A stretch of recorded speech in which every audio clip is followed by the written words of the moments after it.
So hello everyone, welcome back to my channel ink family. तो आज मैं करने वाली हूँ class 12 political science chapter number 7 security in the contemporary world.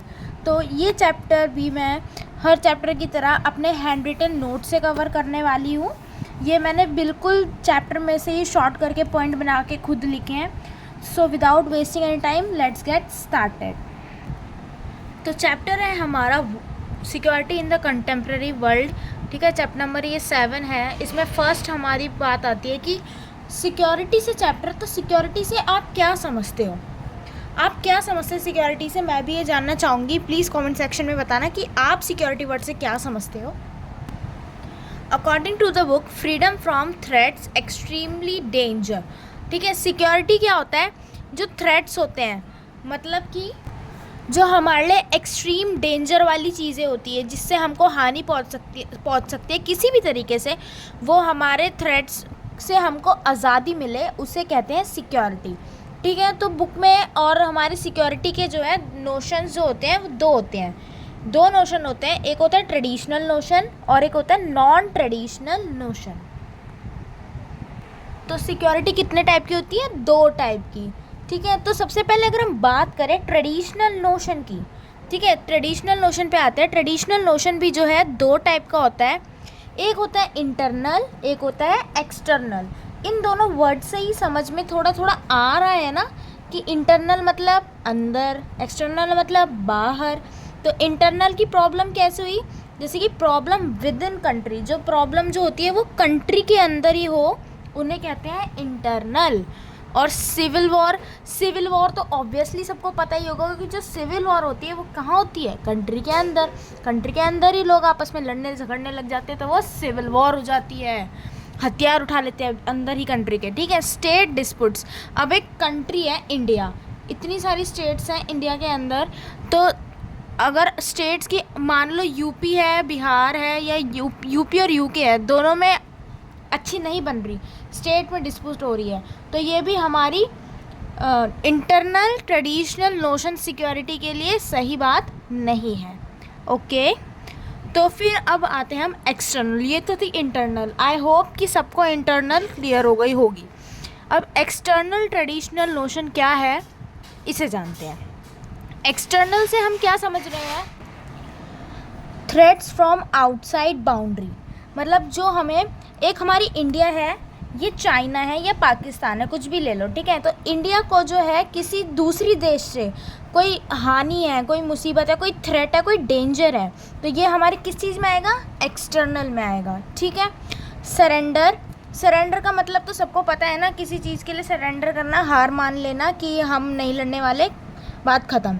ठीक है, प्रिवेंट का मतलब, प्रिवेंट को डेटरेंस भी बोलते हैं। प्रिवेंट मतलब लड़ाई से बचना, प्रिवेंट करना, हार नहीं मानी पर हम बच रहे हैं। ठीक है, और डिफेंड मतलब एक एंड ऑफ वॉर यूज है ना, डिफेंड करो अपने आप को, लड़ो आपस में, एंड ऑफ वॉर हो जाएगी, या तो यही होगी डू और डाई।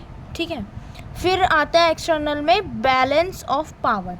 अब balance of power is very important point, ये एग्ज़ाम पॉइंट ऑफ व्यू से भी बहुत इंपॉर्टेंट है, और इससे रिलेटेड क्वेश्चन भी आ जाते हैं, आते तो सबसे रिलेटेड है। इससे मैंने देखा था जब मेरे बोर्ड थे तो इससे रिलेटेड क्वेश्चन आया था।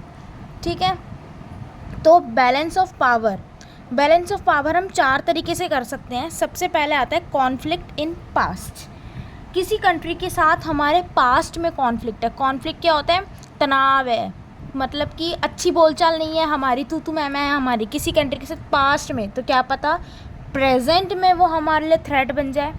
क्या पता जो हमने कल किसी की चोरी करी, मान लो, चोरी करना गलत बात है, बहुत गलत बात है, पर मान लो कल चोरी करी, आज वो पुलिस लेकर आ गया, तो हमारे लिए आज की थ्रेट हो गई नहीं है। तो ऐसी कॉन्फ्लिक्ट हो हमारे पास्ट में किसी के साथ, और नेबरिंग कंट्रीज़ भी हमारे लिए थ्रेट बन जाती है।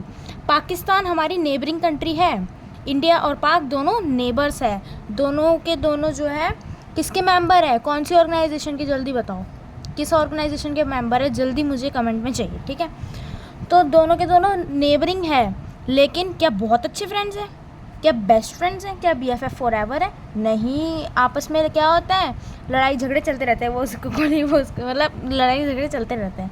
तो हमें क्या है, threat from external, not good relation, किसी के साथ हमारे गुड रिलेशन नहीं है भाई। हमारे चाइना के साथ इतने अच्छे रिलेशन नहीं है, क्या हुआ? हमारे पाकिस्तान के साथ इतने अच्छे रिलेशन नहीं है, क्या वो हमें आने वाले टाइम में हमला कर सकते हैं? क्यों नहीं कर सकते भैया, कर सकते हैं। तो ये भी क्या है, एक्सटर्नल थ्रेट है हमारा सिक्योरिटी के लिए। फिर एक अलायंस बिल्डिंग। अलायंस बिल्डिंग क्या होती है? अब जैसे नाटो है, नाटो भी क्या है, अलायंस।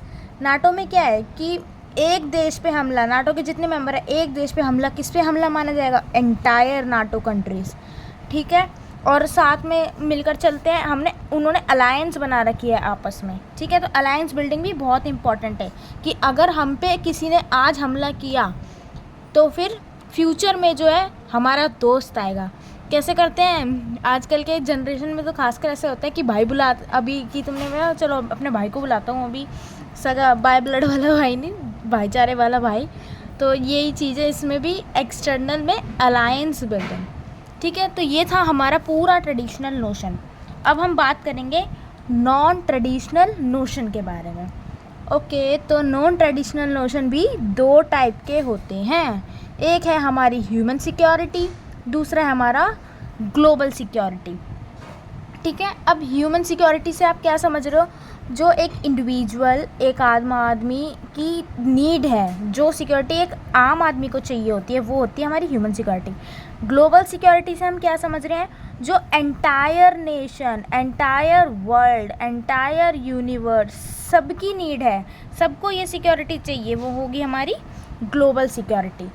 तो ह्यूमन सिक्योरिटी में सबसे पहले आते हैं हंगर। भाई भूख, कहते हैं ना पापी पेट का सवाल है, तो भूख तो भाई सबको लगती है। हंगर भी एक ह्यूमन सिक्योरिटी में आता है। इसके बिना हम सर्वाइव कितने दिन कर पाएंगे? मैक्सिमम एक ना एक दिन एंड होना ही है, ठीक है। थ्रेड्स होते हैं, छोटे मोटे थ्रेड्स या फिर बड़े थ्रेड्स भी हो सकते हैं। अब कहीं बॉम्ब ब्लास्ट हो गया तो वो क्या एक देश को नुकसान तो है, लेकिन उसमें जो रहने वाले एक सिंगल इंडिविजुअल है, यूनिट्स है, उनको भी तो नुकसान है ना।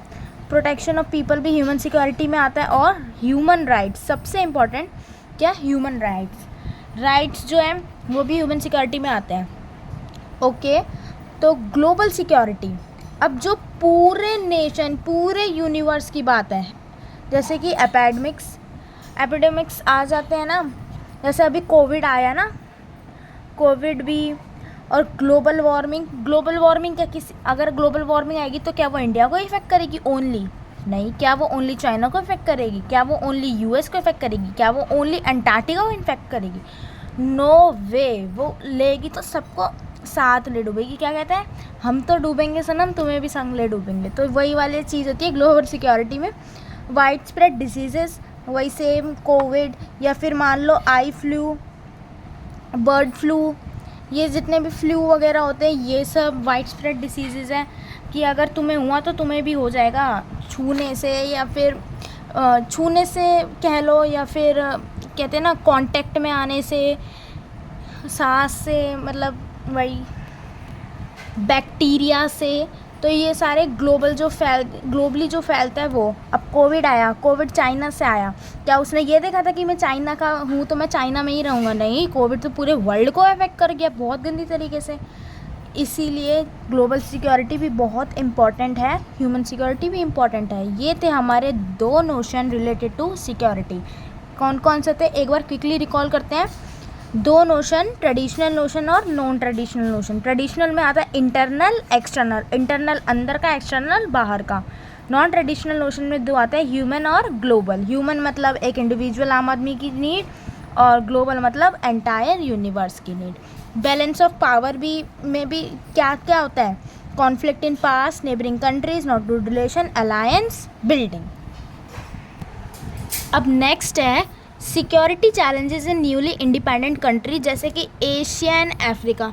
एशियन अफ्रीका जो है न्यूली इंडिपेंडेंट कंट्री है, ये वो कंट्रीज़ है जिन्होंने कॉलोनियल पीरियड को फेस किया है। तो इसमें क्या क्या सिक्योरिटी चैलेंजेस है, तो देखिए, military conflict with neighbouring countries, ठीक है। जो हमारी पड़ोसी देश है उसके साथ हमारे क्या रहते हैं, मिलिट्री कॉन्फ्लिक्ट, जैसे कि इंडिया और पाकिस्तान, ठीक है।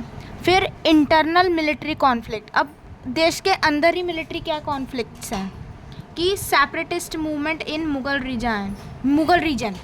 तो क्या सेपरेटिस्ट मूवमेंट मतलब क्या होता है, सेपरेटिस्ट मूवमेंट होता है कि एक है हमारी, एक ग्रुप है, मान लो एक फैमिली है, आपकी ये फैमिली है, सिंह फैमिली मान ली मैंने एज एन एग्ज़ाम्पल। अब छोटा भाई, बड़ा भाई, उससे छोटा भाई, 3 भाई है। एक भाई बोल रहा है मेरे को अलग रहना है, मुझे इनके साथ नहीं रहना। वो क्या कर रहा है? सेपरेटिस्ट मूवमेंट चला रहा है, मुझे इनसे अलग होना है। ठीक है, ये उसका सेपरेटिस्ट मूवमेंट है। तो मतलब अलग होना, किसी चीज़ से मुझे अलग होके, मेरे को इस फैमिली का नहीं रहना, मैं किसी कहीं और रहूँगा, दूसरी फैमिली में, मैं ठाकुर फैमिली का हूँगा। मैं एग्जाम्पल के लिए ले रही हूँ, कोई ऑफेंड मत होना प्लीज़। तो ये होता है सेपरेटिस्ट मूवमेंट। तो ऐसी विद इन कंट्री हमने पढ़ा भी है और आगे पढ़ेंगे भी नेक्स्ट बुक में कि कैसे सेपरेटिस्ट मूवमेंट इंडिया के अंदर भी चले थे, जब स्टेट मर्ज होने से मना कर रहे थे कुछ कुछ। ठीक है, तो ये है। फिर ट्रेडिशनल सिक्योरिटी एंड कॉपरेशन। अब ट्रेडिशनल सिक्योरिटी और कॉपरेशन क्या चीज़ है? Cooperation in limiting violence is possible. Cooperation किस चीज़ में, मतलब साथ में आना, किस चीज़ में सपोर्ट करना? Limiting violence. वायलेंस जो है वो लिमिट में हो जाए। तो लिमिटिंग वायलेंस में 2 चीज़ आती है, या तो वायलेंस को लिमिट करने के लिए हम कौन सी 2 चीज़ कर सकते हैं? या तो चूज़ करो राइट रीज़न, या फिर एंड फॉर वॉर। ठीक है, अब चूज़ करो राइट रीज़न। राइट रीज़न क्या होगा? या तो सेल्फ डिफेंस करो, या तो प्रिवेंट करो, या तो खुद को बचाओ, या तो लड़ो। ठीक है, और लिमिट कैसे कर सकते हैं? या एंड ऑफ वॉर कैसे हो जाएगा? सरेंडर। अगर एक हार मान लेगा, अब जैसे यूक्रेन और रशिया की लड़ाई चल रही है, दोनों में से कोई एक भी हार नहीं मान रहा, अगर कोई एक हार मान लेगा, सरेंडर कर देगा, तो अपने आप वॉर एंड हो जाएगी ना। फिर तो कोई लड़ाई झगड़ा ही नहीं है, सब ख़त्म, मतलब लड़ाई झगड़ा ख़त्म। तो ये 2 चीज़ें हैं जिससे आप लिमिट कर सकते हो वायलेंस को, लड़ाई झगड़ा रोक सकते हो। ठीक है, फिर अब आप बात करते हैं हम कॉपरेशन की। कॉर्पोरेट क्या चीज़ में है? एक है डिसआर्ममेंट। ठीक है, एक क्या है? डिसआर्ममेंट। डिसआर्ममेंट का मतलब क्या होता है? Give up weapons. जो वेपन्स है ना, हथियार त्याग दो। तो ये ऐसी ट्रीटी बनी है BWC 1972 में और CWC 1992 में। इनकी फुल फॉर्म क्या है? इनकी फुल फॉर्म मैं जानना चाहती हूँ, कमेंट सेक्शन में प्लीज़ मुझे बताइए, एंड जिसने सही बताई I will pin their comment. तो फिर आर्म्स कंट्रोल। आर्म्स कंट्रोल क्या?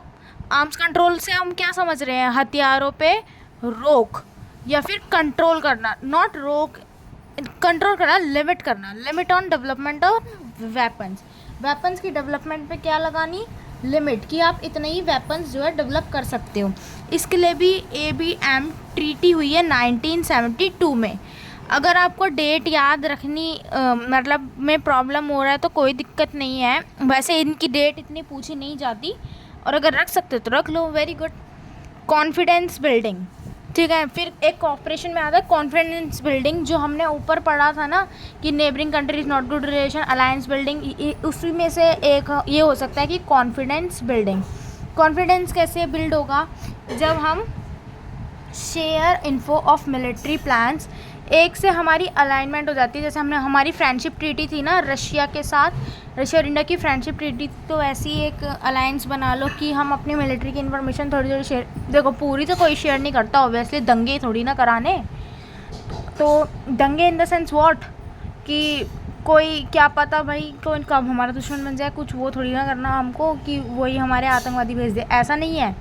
Share info of military plan, थोड़े थोड़े प्लान्स शेयर करो आपस में जो एक दूसरे के लिए अच्छे हों, और अवॉइड मिसअंडरस्टैंडिंग को ज़्यादा से ज़्यादा अवॉइड करना चाहिए। मिसअंडरस्टैंडिंग तो ये तो देश की बात है, मिसअंडरस्टैंडिंग को तो आपस में भी बहुत अवॉइड करना चाहिए। बहुत कुछ टूट जाता है मिसअंडरस्टैंडिंग से। अब है न्यू सोर्सेज ऑफ थ्रेट्स। ठीक है, तो नए सोर्सेज क्या क्या है थ्रेट्स के? सबसे पहले टेररिज्म, टेररिस्ट एक्टिविटीज़ होती है ना वो, कि civilians deliberation and indiscriminate planes hijack और बॉम्ब एक्सप्लोजन। ये सबको पता है टेररिस्ट क्या ही करते हैं, सिविलियन को डेलिब्रेट करते हैं और डिस्क्रिमिनेट करते हैं और उनके साथ गलत व्यवहार करते हैं, प्लेन को हाईजैक कर लेते हैं, बॉम्ब एक्सप्लोड करते हैं, ये सब है हमारा टेररिज्म। ठीक है, फिर एक थ्रेट क्या है? Human right. ह्यूमन राइट भी एक बहुत बड़ा थ्रेट बन चुका है, हर जगह हर किसी को प्रॉपर ह्यूमन राइट नहीं मिलता। ह्यूमन राइट में क्या क्या? Economic right, socially right, political right, indigenous minority को राइट। इंडिजीनियस मतलब क्या होता है? जो एक जगह से लोग बिलोंग करते हैं, जो बचपन में पैदा भी हुए हैं वहीं खा रहे हैं, वहीं रह रहे हैं, वो इंडिजीनियस लोग हैं वहाँ के, उनकी माइनॉरिटी में भी हो जाते हैं, तो उनको राइट मिलना चाहिए कि उनको भी ह्यूमन राइट्स मिले। अब ग्लोबल पोवर्टी मतलब ग्लोबली जो है गरीबी, रिच और रिच हो रहे हैं, इसको कंट्रोल करना चाहिए। और पोवर्टी में जो है पुअर और पुअर हो रहे हैं, इसे भी कंट्रोल करना चाहिए। और पॉपुलेशन तो ऑब्वियसली बहुत ज़्यादा ज़रूरी है कंट्रोल करने के लिए। आने वाले टाइम में इंडिया चाइना को भी विलना कर दे पॉपुलेशन में, इसलिए बहुत ज़रूरी है। और ये भी कि इन दोनों का जो गैप है वो कम हो, ये ज़्यादा ज़रूरी है। ठीक है। माइग्रेशन, अपना देश छोड़ के दूसरी जगह जाना, माइग्रेंट्स और रिफ्यूजीज़। अब माइग्रेशन में ना, माइग्रेशन भी 3 टाइप के होते हैं। एक होते हैं माइग्रेंट्स। माइग्रेंट्स क्या? लीव कंट्री फॉर सेल्फ, जो अपने लिए कंट्री को छोड़ रहे हैं। किसी को डॉक्टर बनना है, इंजीनियर बनना है, जो मर्जी बनना है, लेकिन इंडिया में नहीं बनना, हमको तो बाहर जाके पढ़ाई करनी है वो, और बाहर जाके सेटल भी हो जाना है। तो वो क्या कर रहे हैं? माइग्रेंट्स है वो, उनको क्या बोलेंगे हम? माइग्रेंट्स। वो अपने लिए कंट्री को छोड़ रहे हैं। फिर दूसरे नंबर पे आते हैं रिफ्यूजीज़। रिफ्यूजी के होते हैं जिनको फोर्स किया जाता है वो कंट्री छोड़ने के लिए। जैसे हमने अफ़गानिस्तान पे देखा, कितने सारे लोग वहाँ के जो थे ओरिजिन वाले भाग रहे हैं कंट्री छोड़ छोड़ के, और प्लेन्स भी लटक रहे, क्यों? तालिबानियों ने कब्जा कर लिया उन पे, तो उनको फोर्स किया गया है कंट्री लीव करने के लिए। ठीक है। और थर्ड हमारा क्या होता है? इंटरनली डिस्प्लेस्ड पीपल, जिन्होंने अपनी कंट्री नहीं छोड़ी है बट स्टेट छोड़ दी है। अब एग्ज़ाम्पल के लिए मैं रहती हूँ दिल्ली। ठीक है, एग्ज़ाम्पल के लिए है ये बस। अब मैंने अपनी स्टेट और मैं हूँ इंडिया की, मैं जो हूँ दिल्ली छोड़ के मुंबई रहने लग गई। मैंने स्टेट चेंज कर दी, लेकिन रह तो मैं इंडिया में ही रही हूँ ना। तो ये हो गया इंटरनली डिस्प्लेस्ड पीपल। फिर हेल्थ एपेडेमिक, क्या? जैसे कि कोविड-19 आया, उसकी वजह से जो है लोगों को माइग्रेट होना पड़ा। बैकग्राउंड में कोई भी नॉइज़ आ रही होगी तो आई एम सो सॉरी, मुझे ध्यान ही नहीं रहा पढ़ाने में कि नॉइज़ बहुत ज़्यादा हो रही है, so please avoid that. Next हम आते हैं कोऑपरेटिव सिक्योरिटी। तो कोऑपरेटिव सिक्योरिटी क्या करती है? Deal with non traditional threats, strategies for international cooperation. International जो है हम देश विदेश में कैसे कोऑपरेट करें उसके लिए स्ट्रैटेजी। अब UN, WHO, IMF, ये सब भी कोऑपरेटिव सिक्योरिटी का पार्ट है। इंडिया की सिक्योरिटी स्ट्रेटजी क्या है? इंडिया की सिक्योरिटी स्ट्रेटजी है कि स्ट्रेंथ करनी है हमको अपनी मिलिट्री कैपेबिलिटी, मिलिट्री को स्ट्रेंथ देना है, कंडक्ट करने। न्यूक्लियर टेस्ट हुआ था हमारा 1998 में सक्सेसफुली। ठीक है। और strength international norms and international institution, international norms और इंस्टीट्यूशन को भी क्या देनी है? स्ट्रेंथ। अब क्योटो प्रोटोकॉल हुआ था 1997 के अंदर, कहाँ पर? क्योटो, जापान में। ठीक है, जिसमें 160 कंट्रीज़ टुगेदर आई थी, प्रिवेंट करा था from green house gases, overcome global warming. Global warming बहुत होती है, उसके लिए ये क्योटो प्रोटोकॉल हुआ था, और इसमें यह लिया गया था कि हम प्रिवेंट करेंगे ग्रीन हाउस गैसेस को बढ़ने से। तो ये था आपका chapter 7, security in the contemporary world. इसके पहले के चैप्टर भी मैं कवर कर चुकी हूँ, वो लिंक उनको आपको डिस्क्रिप्शन में मिल जाएगा। और एज वेल एज़ ये जो नोट्स है, इन नोट्स की PDF भी मैं डिस्क्रिप्शन में लिंक इनका टैग कर दूँगी, so check it out if you want. Video अच्छी लगी हो तो लाइक कीजिए, शेयर कीजिए, और अपने दोस्तों, फ्रेंड्स एंड ऑल को शेयर भी कीजिए। Thank you so much for watching. मिलते हैं आपको नेक्स्ट वीडियो में, तब तक के लिए बाय बाय।